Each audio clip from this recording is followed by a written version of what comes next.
Death has always been an enigma for me. I had just entered college when I witnessed the death of my grandfather. And every moment I hoped that he would come alive. Since then, I have this persistent question within me: why do we die? Good question. Many people have this question. So the question should be preceded by another question. Why are we born? So if something is born, then there's bound to be death. The subject of death is badly handled by human beings. And an atmosphere of unwantedness, fear has been created around this word death. And that's because none of us have been formally educated in the subject of life. People talk so much about death, but nobody talks about life. And therefore, a lot of stories have been created around death. You see movies also. Death has been glorified. In whatever form, death has been glorified. Birth is not so much talked about. बच्चा पैदा हुआ, party हो गई, matter is over. But बच्चा पैदा हुआ मतलब क्या हुआ? What happened? So let's talk about life, because we are not talking about life forms. We are talking about life. Where there is life, there cannot be death. This is a very difficult statement to understand. So let me give you an example which is easy to understand. Suppose this room is dark and I light a candle. What happened to the darkness? The minute there is a light in this room, however tiny the light may be, darkness has vanished. So where there is light, there cannot be darkness. It's a law. Darkness and light cannot coexist. The same law now you apply to life. Where there is life, there cannot be death. Yet, the common question which people ask is, we see death every day. What have you seen? You have seen a life form perishing. Life has not perished. We misconstrue life is equal to life form. I am a form. I was born. One day this form which took birth is going to vanish. Because what takes birth has to die. But the life inside me is imperishable. Because life inside me is the energy. I am not talking of the energy, I am talking of the form. And the form has to go. A dog will live for 10, 12, 15 years. That is the lifespan of a dog. The form of a dog has that much of a lifespan. An elephant will last for 80 years. The lifespan of an elephant form is around 80 years. So time factor is specific to the form. We are not talking about form. Unless you are talking of the form. Because your grandfather is a form. Your grandfather perished. Now I can't see him, I can't hear him, I can't touch him. Yeah? So the form has perished. Has your grandfather perished? Has his life perished? No, his life exists in a different form, which is not recognizable by you. And therefore there is a sense of loss. What you are afraid of is the sense of loss, not death per se. The loss has come to you in the form of death. Suppose you made money and you carried that cash in your purse and somebody snatched your purse and ran away. You're upset. There is a loss. You're upset about the loss. It was with me, now it is not with me. Death is similar. You are upset about the loss of the form. Why? Because you don't deal with the energy. We are not educated to deal with the energy. If we were taught, okay, grandfather is here, now grandfather is no longer here, grandfather is there. But you can't see, you can't hear, you can't touch. but he's there. Then the loss is lesser. It's like a beti going from Maika to Sasural. I see my beti every day till she's married. Now I'm not going to see her every day. Is she there? Yes, she's there. Where is she? Somewhere else. Can I hear her? No. Can I see her? No. Can I touch her? No. But she is accessible. I can see her on a video conference. I can touch her when she visits me. I can hear her on the call. So all these facilities are there. In death, these facilities are taken away. And I don't have an instrument wherein I can communicate in that other form. And that is my loss, which is sort of permanent.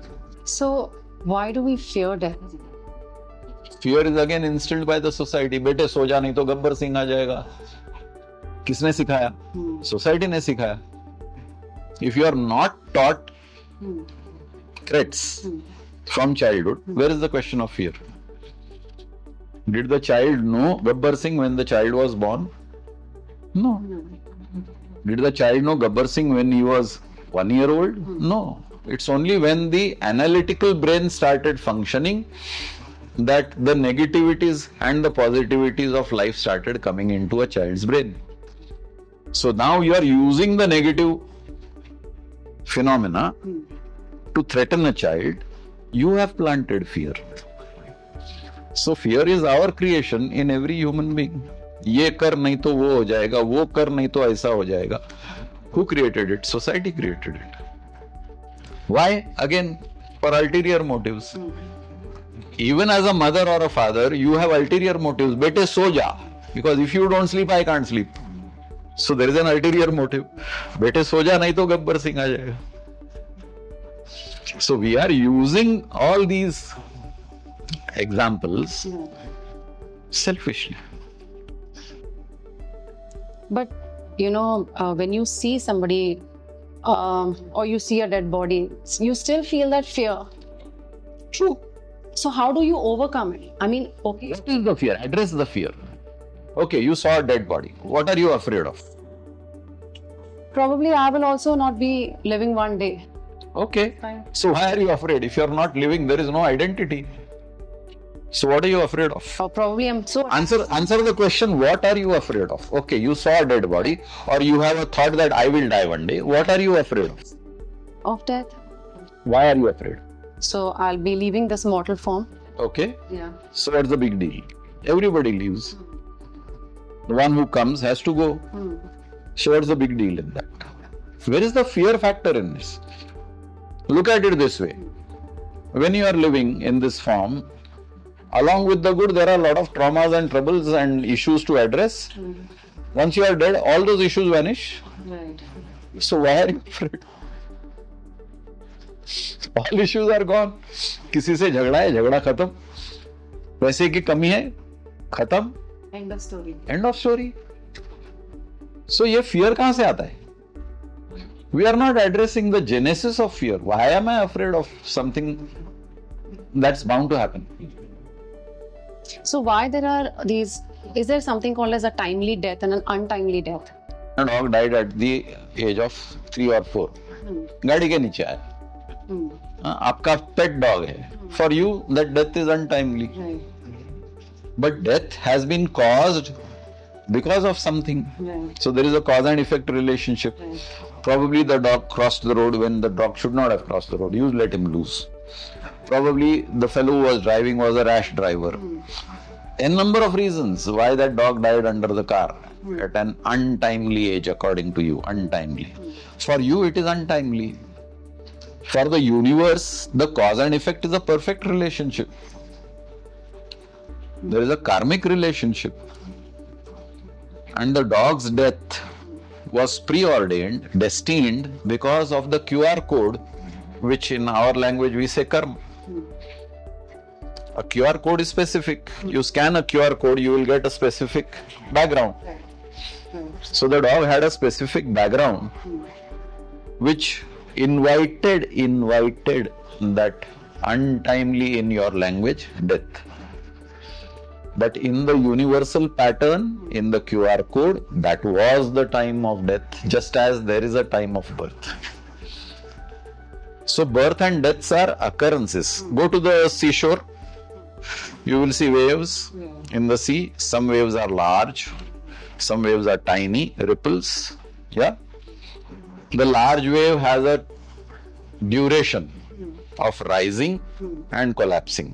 The tiny wave also has a duration of rising and collapsing. The larger wave takes a longer time to rise and a longer time to collapse, and vice versa. The smaller wave, lesser time to rise and lesser time to collapse. Both are waves. Both are in the same sea. Both are of the same component, the same water, salt water. Why one wave is tiny and perishes early, and why one wave takes a bigger duration? So there is a cause, the currents, which give the rise to the swell, and the swell determines the duration of the wave, big or small. So everything is according to the vibrations. Life is vibrations. The patterns of vibrations keep changing, and therefore you will have different changes in timeliness and untimeliness according to you. But in the universe, everything is timely. If the vibrations are tiny, the duration is small. If the tiny vibrations are large, the duration is more. I'm talking of the waves, not as a law of vibrations. But it happens according to a pattern. We don't know patterns, and therefore we assign times. If you want to assign times, then everybody should die at the age of 100. Why some people die at 20 and 30 and 40 and 50? We are not the assigners of time. Every life form comes with his own pattern. Pattern of life, pattern of birth, pattern of death. Why are you born in India? Why not Canada? Why not Australia? Why are you born to brown-skinned parents? Why not black-skinned parents of Africa? Or fair-skinned parents of Europe? So there is a pattern for your birth, which is unknown to you. What is unknown to you is the confusing factor, which creates question marks. Why? Now, there is a science that deals with these whys. But we are all not capable of doing all sciences. If I have selected engineering, then I have not selected biology. So I don't know microbiology, I don't know biology, I don't know medical. I know physics, I know electricity, I know mechanics, because I took engineering. So there are various subjects interlinked, but I am not the master of all subjects. And therefore, the subjects which I don't know is a question mark for me. Why did I get typhoid? Is a question mark for me, because I am from an engineering background. Medical is not my field. So life is not my field. I don't study life. I study other subjects. I don't study life. Who studies life? People who are studying pranic energy, Atma, soul. Is there a method? Yes, there is a method. Can I tell it to you now? No, sorry, it's a big subject. Can I tell you nucleophysics now? No. So the way we die is also determined by cause and effect. Everything is cause and effect. Now you must understand, in cause and effect, it's not a linear relationship. There are multiple causes which makes you, and there are multiple causes which breaks you.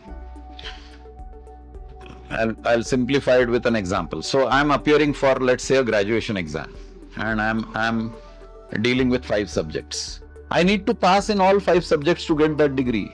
If I pass in 4 subjects and fail in one, I don't get that degree. Similarly, life is dealing from various angles. Like 5 subjects in that graduation, life has got multiple subjects. In some subjects I do extremely well. In some subjects I don't do so well. My life is a vector of all these forces. So as a vector, somebody will say your life is average. That person has missed the excellence I achieved in one subject and the misery that I meted out in another subject.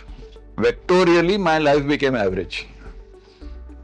But I did excel in something. You excel in dancing.